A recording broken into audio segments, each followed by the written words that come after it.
Hello everybody! Welcome back to another vlog. I'm very excited today because yung topic natin ay hindi about sa mga ola na pasaway. Yung mga sinasabi nilang mga ola na approve ka agad at pasok sa Gcash, yung pala sakit pala sa ulo. Yung mga ola na sinasabi nilang legit, yun naman pala hindi. So for today's video, ang pag-uusapin natin ay isang application. Isa siyang mahalagang tool para sa ating mga utangera. Kasama ako dyan. Para eventually makawala na sa ola. With this tool, naiintindihan natin yung ating habits as a borrower and eventually maa-approve tayo dun sa mga financial institution na magaganda yung offer. So kung gusto nyo malaman kung ano to, then keep watching.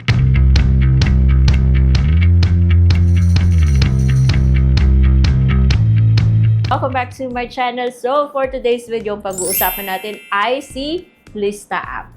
Before anything else, this video is not sponsored. It's based on my personal experience. Hindi man siya perfect.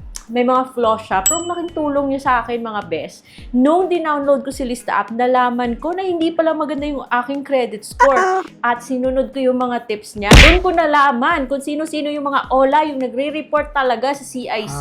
At nakaka-affect ng credit score ko. And eventually, after 1 year lang guys, natuwa ako kasi may progress naman dun sa credit score ko. From bad, naging fair.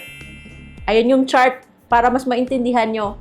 So, bakit naging good news, guys? Because si Lista just a few days ago, nag-announce na magkaka-credit card na rin. Promising yung mga to. And I think ha, pero depende yan sa inyo. I think, ito na yung pag-asa na unti-unti tayo makakawala sa mga walang hiyang mga ola niyan. Ito palit-palit pa rin, parang mga kabute. By the way, guys, sneak peek.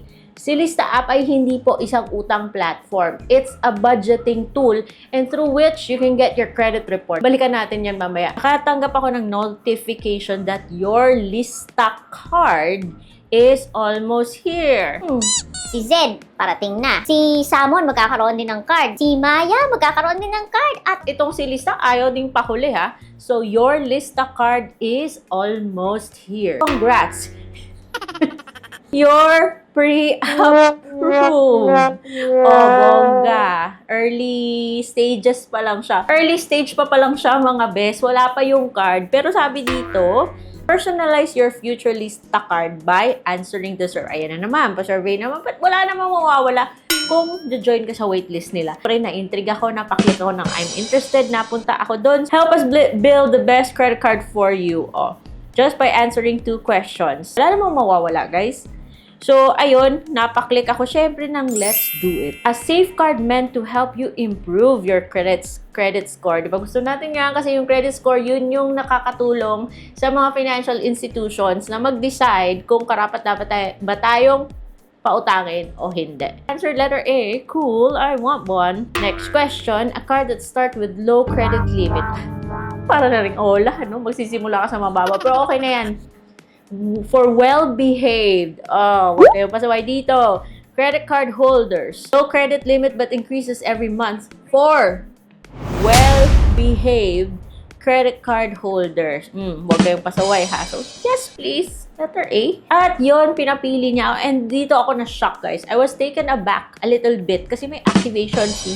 Para na rin siguro yung annual fee ng mga credit card or processing fee ng mga OLA. But anyway, so pinapili niya with amounts like 3,000 na may activation fee na parang processing fee, ano? 5,000, sana one time lang to. 1,500, 8,000, 2,000 yung activation fee. At kung gusto mo naman magsimula sa 10,000, so magbabayad din ng activation fee na 2,005. We'll never know unless andito na siya. Pinili ko lang yung 5,000. Hindi pa ako ready na 2,005 yung activation fee na babayaran ko. So, doon ako sa 5,000. And thank you. We're excited to share the best credit card for you soon.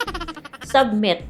And thanks for completing this form. So, early stages pa lang siya, survey pa lang siya, at yung na-notice ko, 99% daw yung chance na ma-approve dito. So, hassle-free application. Up to 10K spending limit. 10K lang. Pero kung gateway naman siya sa mga magagandang mga offers, loan offers, then why not, diba? So, for the information of everybody, Lista app, hindi po siya nagpapautang. It's a budgeting platform through which you can keep track of your ins and outs ng money mo, or kung ayaw mo mang gamitin yung ganong feature, like I do, hindi ko yung ginagamit, you can also get your credit report through the Lista app. Hindi man siya kasing complete ni TransUnion, pero hindi naman siya kasing hirap mag-order ng credit report kay TransUnion. And minsan, your credit report can be available to you for 10 pesos only, minsan 199.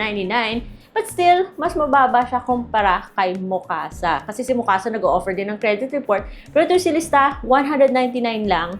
And parehas lang naman yung kinukuhaan nila ng information, which is CCIC. CIBI, which is the Special Accessing Entity sa CIC, has a cooperation or partnership with Lista to make it easier for us to get our credit. Guys, hindi to sponsored video, ha? Komportable lang ako mag-discuss nito because I've been using Lista for quite some time na. 1 year na siguro. Kasi the first time dinownload ko si Lista, kumuha ko ng credit report ko. Hindi ba masyado maganda yung credit score ko, guys? And because of the Lista app, I was able to keep track of my activities as a utangera. Nalaman ko na grabe pala magpataas ng credit score tong mga credit card. And that's also the reason bakit nagkaroon ako ng secured credit card. Eventually, nagkaroon ako ng regular credit card and so on and so forth. And now, parang nagiging healthy na yung aking credit score. So, nakaka-encourage po siya na mag-alaga ng credit history or credit score kung nakikita mo or na-measure mo in numbers. So, doon naman sa credit report na nakikita ko through the Lista app, doon ko nalaman, guys, na totoo pala nung hindi ako nakabayad kay Tala at saka 1 nung na-late ako, na-report ako. Pero dahil nabayaran ko yon and it's been siguro mga more than 3 years na, buti naman at nawala na sa credit report. Doon ko rin nalaman ako si Finbro. Nakita ko rin doon sa credit report ko. Si Peso Ready, nakita ko rin, guys, si Digido, si Home Credit, ayun. Kaya nga, guys, download na the Lista app. Keep track of your credit score, keep track of your credit report. You can see kung sino-sino mga OLA yung nag-report sa inyo. Kung na-late kayo, na-delay, at least alam nyo kung sino rin yung nag-report. But don't worry, pag nabayaran nyo yan, mawawala rin yan eventually or maaapakan ng mga good records nyo. I'm not saying na kung may Lista app ka, pasok ka na sa mga OLA, but at least through the Lista app, nakikita mo where you stand. And if you know where you stand, you can plan ahead. Meron din siya mga tips explaining what you can do to increase your credit score. Yun lang talaga yung masasabi ko sa inyo. Keep track of your credit history, understand your credit score, understand why hindi ka na-approve para eventually makapagplano ka at ma-approve ka sa mga ganito. Kaya nga, guys, if you are not yet subscribed to this channel, subscribe na kayo dito because here sinishare ko yung experience ko as an utangera na nauwi dati sa OLA dahil hindi ako qualified sa mga magagandang loan platform. Sinishare ko dito kung ano yung ginawa ko na para maging qualified sa mga bill sa mga yung mga ganun ba. Marami kayong matutunan dito, hindi lang clickbait mga best. So kung meron kayong mga loan apps na gusto nyo pasilip sa akin, let me know in the comment section below and I'll see you on my next vlog. Bye!